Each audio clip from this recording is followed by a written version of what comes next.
just wanted to take a quick moment to address you with all the chaos that's going on in the world right now and the craziness, just to kind of help you understand what's going on in the world. Particularly right now, as I've spoken with several friends that work in emergency rooms, they're getting overrun with people that are curious whether or not they have a viral infection, as opposed to needing medical care. And when we do that, we overrun our medical system and we don't leave resources for those that really need to be seen there. So I want to address that. Also, maybe signs and symptoms to look for with COVID-19. Let me just give you some statistics, and some of these have to do with the world stage, and then others of it have to do with just us here in the US. So to give you an example, Italy on 3/7, so March 7th of this year, had 7,400 cases or so of COVID-19. And of course, we have great concern and we're praying for those people there. From just hearing those statistics, we're putting some things in place now that the Italian government, I think, didn't know to put in place when they were at 7,000 cases. And so we're being able to do that now to prevent us from getting to where they are. Keep in mind that Italy has population of 50 to 70 million patients or people, and in the US we're at about 350 million people.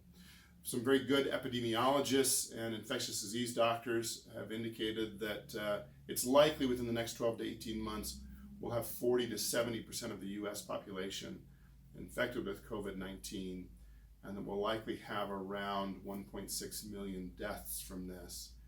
To give you some perspective on that, last year for all types of cancer, we had 600,000 deaths in the United States. So this is a significant thing. And so we're self-quarantining to help cause the rise of the disease to not be so significant amongst our population. We're hearing some very sad stories out of Europe where physicians are having to determine who gets treated with a ventilator and an ICU bed and who does not, which means they're making life and death decisions just based upon availability. And so here in the US, we're really trying to keep, rather than a steep rise of people infected with this disease, we're really trying to keep it to where we can have this disease go through the community at a slower pace so that we have resources available for everyone that does get sick. And so please, as we recommend self-quarantining, as we recommend just being with your families and working from home, that you don't take this opportunity to have play dates with friends and other family members and have group gatherings in your home. This is really a time to be conscientious of what we're doing for the community as a whole, and that we as individuals need to take responsibility for what we're for our community as a whole, and make sure that we're not being vectors for this disease. So some symptoms of COVID-19, the three that we are commonly seeing right now is fevers, and that means a temperature greater than 100.4. So a lot of people will come in and say they have a fever and it's 99 degrees. That is not by medical definition of fever. So 100.4 or higher, and we're seeing typically high temperatures with this, 102, 103, 104 degrees. Also, cough is a common symptom of this, as well as shortness of breath. The problem is that you can be shedding this virus for 2 to 10 days even before you come down with the illness. So again, we're asking you to stay in your home so that if you happen to be infected with the virus but not yet symptomatic, that you're not sharing it with a number of other people before you come down ill. So that being said, let me talk to you about reasons to call 911, reasons to go to an emergency room, and reasons to be going to an urgent care or calling your physician's office. So let's go with the most serious ones first. Reasons to call 911. If someone has stopped breathing or is choking and you're needing to administer CPR or the Heimlich maneuver, you need to be calling 911. Emergency vehicles can get to you faster than you can get that person to an emergency room. So you call 911 in those moments. A head injury that's caused a loss of consciousness or significant confusion is also a reason to call 911. Severe chest pain and pressure, as well as a seizure lasting longer than 3 to 5 minutes. All of those reasons, and there are more, but all of those reasons are the main reasons that you would want to call 911 as opposed to loading someone up and trying to get them to an emergency department. So why should you access the emergency department? Why should you be going in and seeing an emergency department? If you have significant difficulty breathing, is a good reason.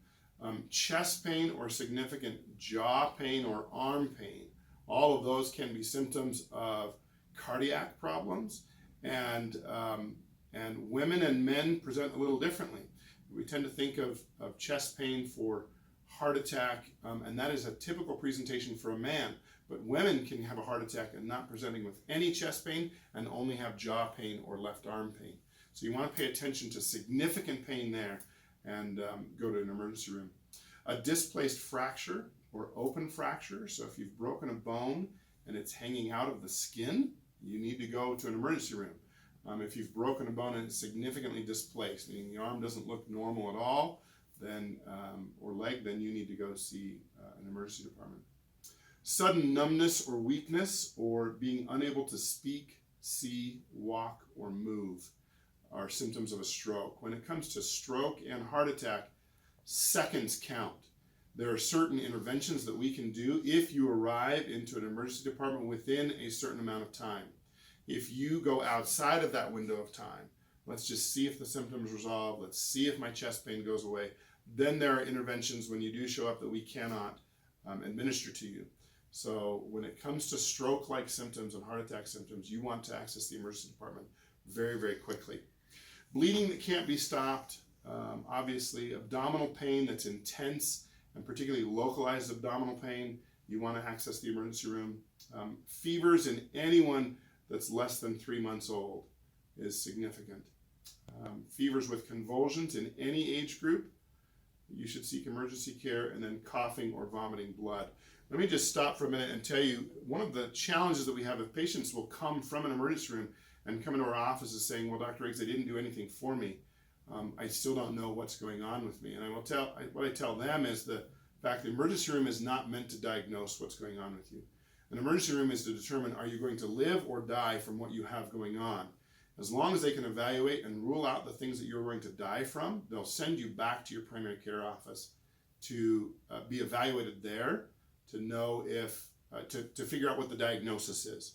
And so please understand the frustration that you have is that you don't come away with a diagnosis in which what you did pay them for is to determine, are you going to die from what you have going on today?